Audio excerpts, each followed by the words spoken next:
cool Halloween decoration on TV. You know how folks really go above and beyond for Halloween every year.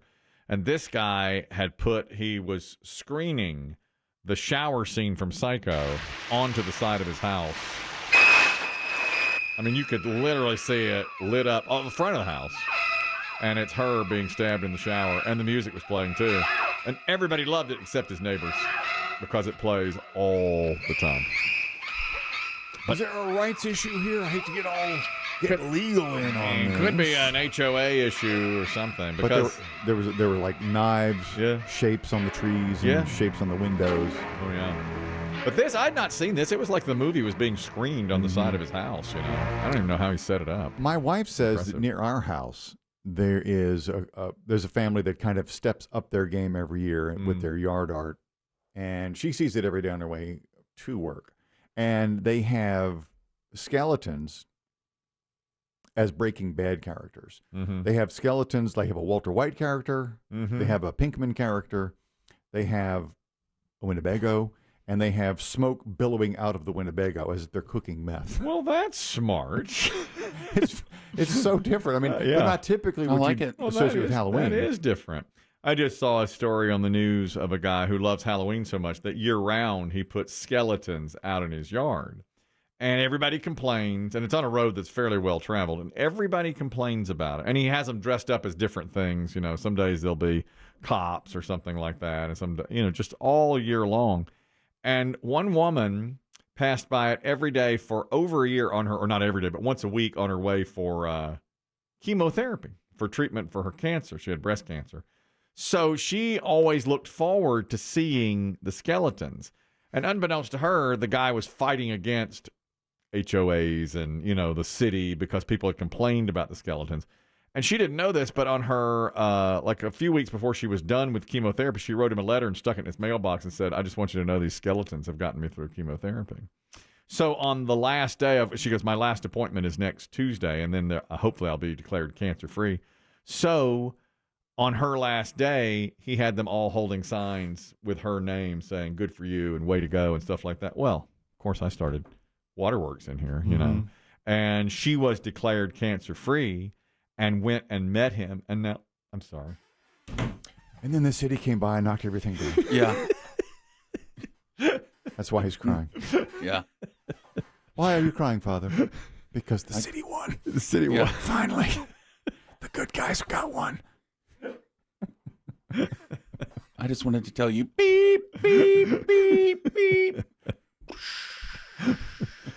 I always cheer for the city. I always cheer for the big guy to crush the little guy. They came in like a wrecking ball. And they finally crushed this guy's spirit. But not before he made a friend in the person who, she says, those skeletons golly, that's nice. Got her through the treatment. I thought it was absolutely beautiful. So I welled up when they brought in the dump trucks to get rid of those skeletons. And finally they did. I thought it was wonderful.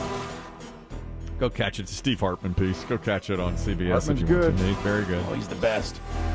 Okay. Game on. Biggie reviews a horror movie for us every day at this time. He has resisted the urge, he says, to do Hellraiser 3 until now. It was filmed here locally. And in fact, we're about a couple of miles. It was downtown Greensboro, North Carolina, where we are. And Biggie says you can see a lot of the architecture of the city around it. We have a clip of Hellraiser 3. In Hellraiser 1, Clive Barker showed you his vision of a private hell. In Hellraiser 2, he took you on a journey inside the Inferno. Now, the terror returns in mankind's final confrontation with evil. And this time, it's going to be hell on Earth. Clive Barker is an author that I pretended to like back when I was in high school and college. I read a lot of Stephen King and loved him. And people said, if you like Stephen King, why don't you do something real and read Clive Barker because he's scarier and better than Stephen King. So I did, and I had to go, yeah, he's awesome. He's better than Stephen King. I never loved him. What are his most notable works? Well, Hellraiser for sure, and then he did a couple of others. Now, there was one I really liked. I can't recall the name of it, and I think we lost him. I think Clive Barker has died, but he did a lot of supernatural. Still horror. living. He wrote Candyman. Okay, he is still living. Mhm. Okay. Mm-hmm. All right. So who have we lost? Who have we lost? Craven? Hitchcock. Check. But there are others too. We've lost others also. Plato. Clancy. I used to read. Clancy. I used to have to pretend to like Clancy. I would read these thick books. Oh, yeah. People would be like, Clancy's done it again. Your former radio partner was a big Clancy guy. Yep. Tom Clancy, and he's a speed reader. And I remember. Oh my God, he could read a book in a day that's 1,000 pages. So I would labor with it for months, and he'd say, Done. Yep. Again? How about that scene of the Pentagon? He'd say, Clancy did it again. Am I right? Yeah, totally. That's right. Okay. Okay. All right. Oh, the Jurassic Park author died. And he Crichton. was Oh, Crichton. Crichton. I loved Crichton. I'd read Crichton. Of course, my former radio partner would read Crichton in about 45 minutes. He read Jurassic Park on a flight. It was an hour-long flight. He's like, yeah, I finished it. It was cute. The dinosaurs get loose. It took me 6 weeks to read that book. I was like, yeah, Crichton did it again. Life finds a way. Okay. So, Biggie, now, have you seen all of the Hellraiser pictures up until 3? Well, I've watched 1 and 2. Did So, you yes. like? I think 1 I gave okay. 2 was not good. I thought 1 was overrated. That's another one I kept hearing. Oh, my God, Hellraiser. But this has that awesome Pinhead. character. Pinhead. Pinhead's the yeah. one, yeah. He's great. Yes. I will say this. The plot, to me, doesn't matter in any of these movies with Hellraiser. It's just seeing the things. Yeah, it's seeing the things. It's the makeup, the special effects. In this case, he's once again he's stuck in a cube, a box. Who is? Pinhead. Why? Because The he's good always people he's put him in. banished They there. put him in the Yeah. box because he's so evil. If you let the evil out, Exactly. And this time, I shouldn't say that. This time he's stuck in like a mold, yeah. like a statue, and he's trying to get power to get out. Okay. You know, I need plot. I Yeah. I can't just look at things. Well, and go, I'll yes, tell I you, love it. I need this plot. this involves a club owner who's like a real brash kind of club guy, and basically lines up Pinhead, convinces him, "Hey, bring me some people I can get some power from, and I'll help make you while your wildest dreams." It's all about like your deepest desires too. You know, he can make. In fact, the one thing that really stuck out in this movie to me, there's a sex scene, a pretty hardcore sex scene actually, but the guy. I'm sorry, What my are you chair. doing My, to your yeah. chair? Sorry, my chair is squeaking when you said that. Sorry, yeah. I leaned in. Apologies. But the guy in the scene keeps his hands on the girl's boobs the entire time. Really? So Was in that, my your was that your move, That's Kelly? my Yeah. move. so and then this is like a long sex scene too. Yeah. So he's on top, but he's got his hands right there, Uh-huh. and he's smoking a cigarette while he's having sex. Yeah, he's With supposed his to be hands on boobs? Well, he's got the cigarette hanging out of his mouth, and he's got his hands on the boobs. Yeah. He's supposed to be like the badass club owner. But if the ash drops onto Yeah, her, that's yeah. going to hurt. Yeah, of course. That's a burn. And I really thought, I said, I wonder if this actress was like, look, I don't do nudity. Yeah, you're not going to show my boobs. You're not going to show my boobs. And it's like, well, will you get completely railed out in this scene if we don't show your boobs? I will. Yeah. And I kid you not, that is That's your factoid. exactly That's your what happened. factoid. That's one of the factoids that during the sex scene, the actress named Amy Lee, Lee protested to having to appear topless. Okay. This was resolved by the actor named Kevin Bernhard placing his hands on her breast I to got cover an her idea. nipples Yeah. the entire scene. What if, and hear me out. Hear me out, Lee. What if I keep my hands on your boobies the whole time? I'm listening. Okay. Other than the fact that this movie was filmed places we know, Yeah. this is hands down the best factoid. I get it hands down. Ah. I boom. see Oh, yeah, what you're I love saying. it, yeah. Now, Covering see, up. I've only seen this movie on, I think, USA Up All Night or one of those. Ah. So I've never seen the sex scene. Oh, yeah. Oh, okay, They yeah. edited it out. Even with the hands over Even with boobs. hands on boobs. But I thought I said she has to have said something like, I don't do nudity, but I thought you said they were going to protect the rating of like a PG-13 or something. No. Because it's got to be a hard R on this, isn't it? Yeah. hard R, big time. I mean, all the death alone is a hard R. Yeah, yeah. This is also the first of the Hellraiser films to refer to the character as Pinhead. They never called him that before. Mm-hmm. I don't even know if he's called that in the book. It's just, maybe he is, but I don't remember. But yeah, he is an awesome creature. That's why I avoided these movies. Is so long was he terrified me as a child. He is scary. You know, just seeing the commercials for these movies freaked me out. And also, I did think this was interesting since it was filmed here in North Carolina. There is a scene inside a church. It's called the Black Mass scene.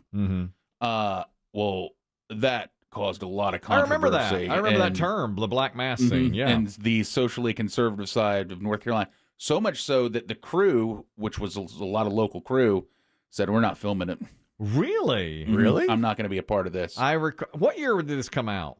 This was in Hold on, let me look. Like late 80s, early 90s? Yeah, I'm sorry, 92 was Hellraiser 3. I remember when they were talking about that, what a big deal it was they were shooting that scene. They had been refused permission to shoot in any church, because he wanted to shoot in a real church, the director. Yeah. So instead, they had to use like a black matte painting as the background of the altar. Yeah. And he basically kind of cut a deal with them, with the crew, saying, hey, you're not doing anything wrong. It's been in, look at Dracula. That was set. That had church scenes. So there's been horror movies through time. Yeah, yeah. And the crew relented. This may be one of those follow-up questions that it might be almost unfair to Biggie, but have all the crew members gone to hell for their part in doing this? I don't know. Surely they have. Yeah. You'd think. Straight to hell. Now, this movie also actually had some, because the first couple, I kind of recognized some of the actors and actresses here and there, but this actually, I did recognize some actual people, like the main character named Joey. Her real name is Terry Farrell. She went on to star in like Star Trek Deep Space Nine for like 150 episodes. She was on that show Becker for the whole run. Yes. And another actress named Paula Marshall. She's one of those where if you saw her, you'd recognize her, because she's always been in like 1 or 2 episodes of this show or 10 episodes of this show. I got you. So this was the first time I was watching. I was like, oh, I do recognize that person, a younger version of them. How many pumpkins did you give this movie? It was tough because I just gave the movie Nope yesterday 4 pumpkins. Yes. On the horror end, because it does feel more blood, guts, gore, it's all there, and scary, I gave it 5. Okay. Because I did like it better than Nope. Although, again, the plots in these movies really just don't matter. It's like, for me, it's like porn. I also need plot in porn. What? Some don't. I need it. If I'm watching porn, I want to see a little backstory. Yeah. I want to know something about these characters. So, like, when the plumber shows up, you want to know why the sink was clogged. Exactly. I want to see. Before it's just, my sink was clogged. You need the lead up. Like, I need something, yeah. Yeah, I was peeling potatoes, and I know they said I shouldn't. Exactly. I want a little something like that. You'd appreciate Log Jamming. It's the fake porno in, you've never seen it. You never will. The Big Lebowski. No, it's called Log Jamming. No, I have not seen. Cable guy comes over. I have not seen. Cable's not working. Hot neighbor's taking a shower because hers isn't working. I see. Yeah. You can guess where it goes next. Okay, I have not seen. Don't be fatuous. I want. I'd like to see. And you said Nope was too long and too boring, so you have to give 5 to Hellraiser. Yeah, and Hellraiser's, luckily, it's short. It's an hour and a half. And I did enjoy seeing... I very much played the Chris Kelly role of, I know that. I recognize that. I've been there. I know that awning. That's right. And where can you stream this film? This I streamed on Paramount Plus, and I'm already a Paramount Plus member, so it did not cost anything. Do you know, did this become a multi-part franchise? I haven't heard about it in a Is long the end time. of it? Is that it? 3, 4? No, they've gone on. Many more. Yeah, and they even tried to remake it a few years ago. Yeah. Oh. And it did not do well. I don't hear about it much anymore. It was a Hulu, I think it was a Hulu only deal. Okay. Like it was like Hellraiser New Dimension or something, but it just didn't work. And what is tomorrow's movie? That's a great question. We'll have your answer after your world in 60 seconds. An all-hands effort to deliver the Latino vote as faith leaders prayed for former President Donald Trump. In Jesus' name, amen. The former president kept his focus on immigration and slammed the conditions at the border. In states that track party affiliation, Democrats have a clear edge in early voting by about 45% to 34%. But that's still a stronger early showing for Republicans than in recent years. The former CEO of the popular clothing chain Abercrombie & Fitch was arrested in Florida on federal charges of sex trafficking and prostitution. Mike Jeffries is accused of enticing young men with promises of a career in modeling and then coercing them to perform sex acts at drug-laced parties. History tonight. The first father-son duo to play together in an NBA game. This is all in the family. And what a celebration for the James family. First time a father and son play together. The Lakers wind up winning that game. And the movie is? Tomorrow is going to be one that I bet Chris Kelly will say, I saw that in the theater. The Hitcher. I saw that in the theater. Hey, most people saw that on HBO. Yeah, It was actually, on there forever. I did. I watched it on HBO with my friend Brian Thomas in his basement, and I'm not going to say You're not another going to word. believe this. I'm not going to say another word. Guess where it's available to stream. In Brian Thomas's basement. No, where? HBO. HBO. It's on Max, yeah. I should show my daughter that movie. I really want to know what you... Oh, The Hitcher. That takes me back to when I was 14 years old. That is Rutger Hauer and C. Thomas Howell in a classic. What? Yeah, I can't wait for tomorrow's review. Did they explain, going back to Pinhead, did they explain why he has pinheads? Why is it I don't think they ever... They might. Is he? Why does he have pins? Is it because he's relegated to hell? To hell? And therefore he has to take Is that on his torment? Yeah, maybe. I've only seen the first Hellraiser. I'm looking. I just did a quick Wikipedia check, and that says the actor Doug Bradley played Pinhead in the first 8 films. My God. The first 8. Man, you just don't hear. And I don't see, like our trunk or treat is tonight, you don't see that very much. No, and you and your little horror buddies, y'all never talk about Pinhead. I've never been a fan of Hellraiser. It's too. I do like the look of that character, but I am so much more into Friday the 13th and Halloween. And I think because you're the Axeman. I want you are the avenging. I like killer. teens being slashed, and yes, I'm the You are the slighted killer. boy from school. Well, that's right. And look, the only time I've ever seen you get excited about a Hellraiser movie is when I just told you about the sex scene. Yeah, That you need the titillation part. I like that. I really like He that. does. I'm not that into, like, that character can't be real. You know, he's got pins in his head. So I need Michael Myers. I need Jason. Well, how long can Jason hold his breath? I mean, it got silly by part 8 when he was in, when they dragged him to Manhattan, when he was down in Camp Crystal Lake, and somehow that fed the ocean, and they dragged him up to New York. Okay, yeah, after 5, I thought it got silly. But I still love the character. I love Jason, and I love Michael Myers. And I think I mentioned this last year. I think marketing, this has proven to me how marketing does so much. Halloween continues to be marketed, and you see new movies, the last few years, they've redone this franchise. So you see a lot of Michael Myers. You don't see that many Jasons because they haven't done anything with Friday the 13th in about 12 years, 13 years. I see more Michael Myers than I see Jason. And I think that's a shame. But that mask is good. I mean, Well, both are good. I mean, the hockey mask is hockey good. mask versus the face mask. I think in the year 2000, you saw roughly the same. Then I think Halloween really passed it because it's doing more movies. It's out there again. Myrtle Beach Doug, you wanted to comment on Hellraiser. Go ahead. Hey, guys. Myrtle Beach Doug here. This is almost as cool as the Xenomorph factoid from Aliens, or from the original Alien. But for Hellraiser, the actor was always seen in his makeup. So when they had the cast party for it and everything, people are like, well, who the heck are you? No one recognized him because they always saw him in the Pithead Well, costume. they didn't even know that he was. Well, it probably took hours to put that on. Yeah. Oh, yeah. Are you a Hellraiser fan, Myrtle Beach Doug? Yes, I do enjoy them. I want to say they sort of explain why he had the pins in his head and stuff like that. When the first Hellraiser came out, and I forget if it was the first or second one, they kind of explained like he was like from the army, and he got into like a big drug bender, and he was like all on heroin and trying to find this next thrill. And then they bring out the puzzle box somewhere in one of these heroin dens, and then it just snowballed from there. But yeah, crazy that no one ever knew who the poor actor was. And Yeah, like, it is. It's a great factoid. What's your favorite horror franchise, Myrtle Beach? Mumbles? Did you say mumbles? Did you suddenly turn into the Swedish Chef there, Kelly? But man, horror movies, I do kind of like you, Kelly. I kind of like I'm more like the Jason that was Friday the 13th with Jason. Yeah. I always thought that was kind of good because, yes, I was one of those poor virginal teens for. We have a lot in common. That's right. Thank